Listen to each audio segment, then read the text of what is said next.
you never got surgery, big ups, kudos to you. If you love the way your body look, big ups, kudos to you. If you do not agree with plastic surgery, big ups, kudos to you. It's a lot of girls out here who don't want it, who never had it, who probably thought about it but never got it, and that's fine. That's fine. But for the ones who did get it, leave them/us alone with it. Because if you don't like it, then okay, you do not have to like it. Who cares about your opinion? If you feel like we're insecure, we're doing this for a man or doing this for attention, then okay, that is your opinion. Mind your business.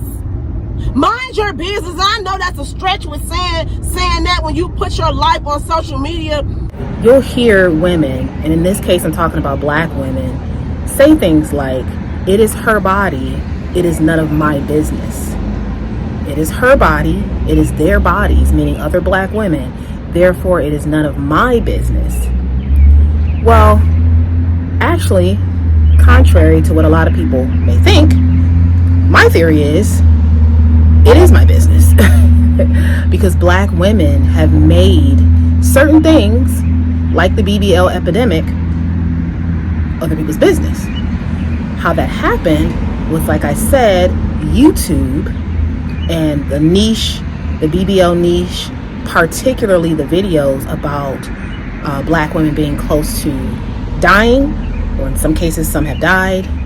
And as a result of this, black women's bodies have become my business. Now, it is not my business to judge, because I, as a woman myself, understand the pressure, the societal pressure, the pressure from men. Even though men will say, you guys will say you like women natural. However, there are a lot of women who naturally may not have the shape that is preferred, so to speak, in the black community. So I understand the pressures and why women actually get BBLs, right? But I don't agree with this philosophy that says that it's their bodies or it's her body and it's none of my business. So I have actually made black women's bodies my business.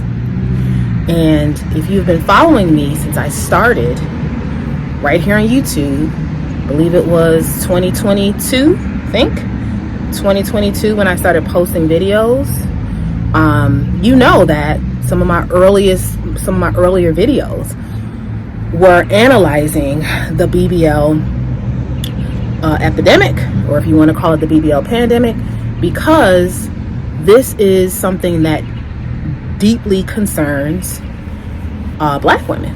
So the data, my analytics show me that these BBL videos are important, that people want to see this type of content. And in many ways, it fills a gap because we hear about all the women getting the BBLs. Many of us are confused. We don't understand why they're doing it. And then we hear about some of them dying, and then some of them are on Instagram showing off, and people are just confused.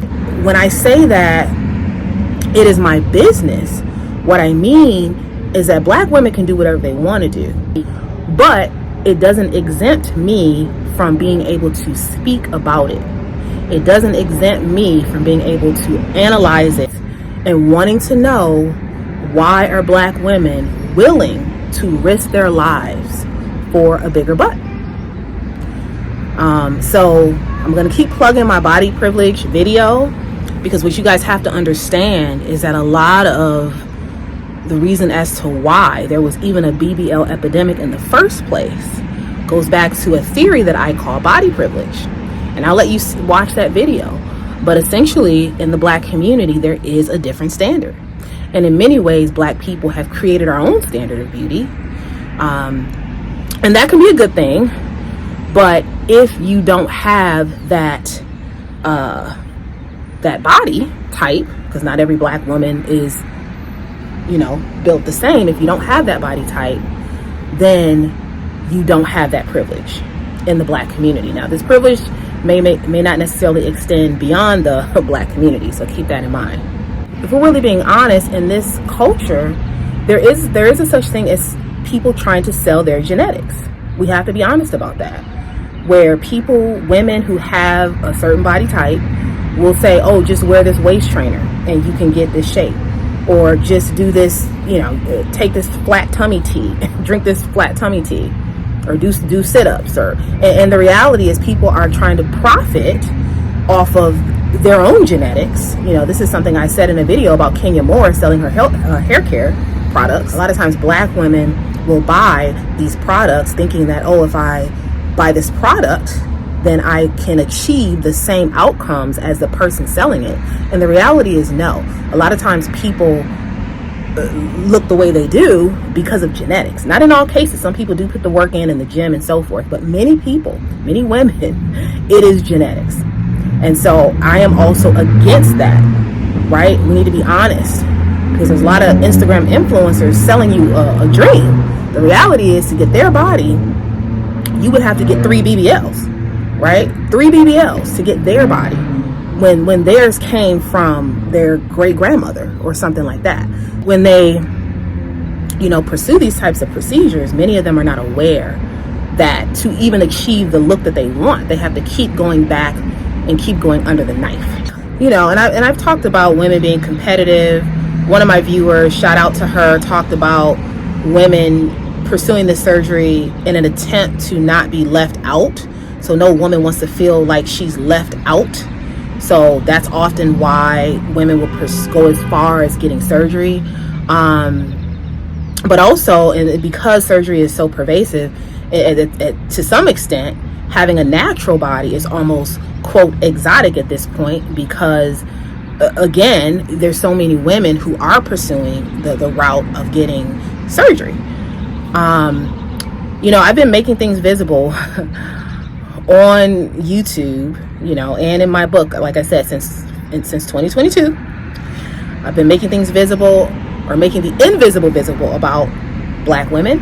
I would be remiss not to talk about this, no matter how many BBL videos I put out.